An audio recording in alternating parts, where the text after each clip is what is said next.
Rreth aksidentit të rënd të ndodhur para ditën e djeshme rreth orës 10:40 minuta në bulevardin kryesor të kryeqytetit, ku një drejtues automjeti ka përplasur 3 të mitur, të cilët ishin duke kaluar me monopatina. Përshëndetje Sokol, cilat janë deri tani le të themi hetimet e policisë dhe a është arrestuar shoferi i automjetit që përplasi 3 të miturit?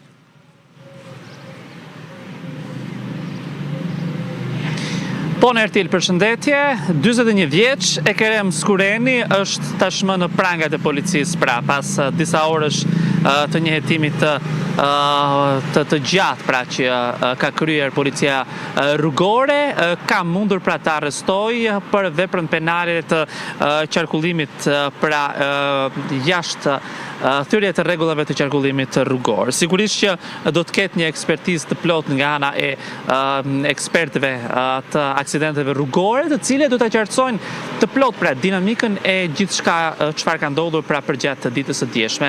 Por paraprakisht përmes burimeve ne kemi mësuar që aksidenti ka qenë një dinamike të tillë, automjeti që vinte nga korsia e Partisë Demokratike, nga ajo zonë në drejtim të urës së bulevardit dhe pik takimi me 2 monopatinat në të cilat po lëviznin 3 të miturit, me sa duket ka qenë në kursin e bicikletave apo në kursin që është edhe përcaktuar sipas kodit rrugor të kalojnë të paktën këta të fundit. Nga verifikimi paraprak që është kryer, dyshohet se të miturit kanë kaluar në sekondat e fundit me të kuqe, ndërsa nga ana tjetër ka qenë me portokalli drejtuesi i automjetit. Me sa duket, shpejtësia e këtij fundit ka qenë më e lartë se sa duhet në rastet kur qarkullohet brenda territorit të vendeve të banuara dhe ka përplasur 3 të miturit duke i zhvendosur në një distancë prej disa metra. Kjo ka sjell dëme të shumta tek të 3 të miturit, 2 prej të cilëve edhe në momentin që flasim të paktën e kanë kaluar dëmet, kanë kaluar problemet për jetën, kanë dëme kryesisht në pjesën e duarve dhe të këmbëve, teksa nga ana tjetër i treti ka dëme të konsiderueshme në kokë dhe akoma nuk e ka kaluar rrezikun për jetën. Për këtë arsye bluzat e bardha po punojnë për ta mbajtur të ekuilibruar me shpresën që gjithçka do të kalojë. Ndërkohë, cilat janë akuzat që rëndojnë ndaj drejtuesit të automjetit që ka shkaktuar aksidentin?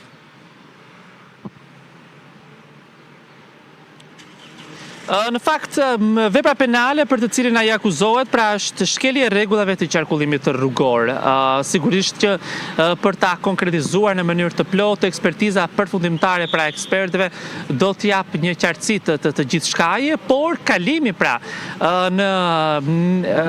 me ngjyrë portokalli në semafor, sigurisht që kodi rrugor e ndalon, pavarësisht se në tërësi qytetarët tentojnë të kalojnë në semafor që të mos i kape kuqja në momentet e atij 3 apo 4 sekondshit kur është me portokalli. Ky rast i ditës së djeshme duhet të jetë një mësim i qartë që duhet ndaluar për të shmangur aksidente të tilla me pasoja shumë të rënda. Kodi rrugor e ndalon. Në momentet që drita portokalli shfaqet në semafor, drejtuesit duhet të ndalojnë që të krijojnë mundësinë këmbësorëve dhe automjeteve të tjera në kryqëzim që të kalojnë dhe të shmangen raste të tilla. Sigurisht hyrja edhe e ndjes e monopatinave me ngjyrë të kuqe, me semafor të kuq në kryqëzim, ka bërë që gjithçka të shkojë keq në aksidentin e ndodhur një ditë më parë. Ne diskutuam edhe një lidhjen që patëm një ditë më parë që ka një tentativë të drejtuesve të automjeteve në përgjithësi për të kaluar jo vetëm me portokalli, por sidomos edhe në sekondat e fundit të jeshilës, një tentativë për t'i dhënë gaz mjetit për të mos ngecur në semafor me të kuqe. Imagjinoni një pritje vetëm disa sekonda shmang një aksidencia i djeshmi. Asgjë nuk bën një pritje 30 apo 40 sekonda, kur gjithçka mund të shkojë siç duhet në vijim. Kjo është më tepër si një mesazh për të gjithë drejtuesit e mjeteve, të cilët duhet jenë të kujdesshëm që të shmangin në tragjedi të tilla. Faleminderit Sokol Dema për gjitha këto informacione, nëse do të ketë zhvillime menjëherë do të lidhemi së bashku gjatë kësaj hapësire informative dhe në minutat në vijim.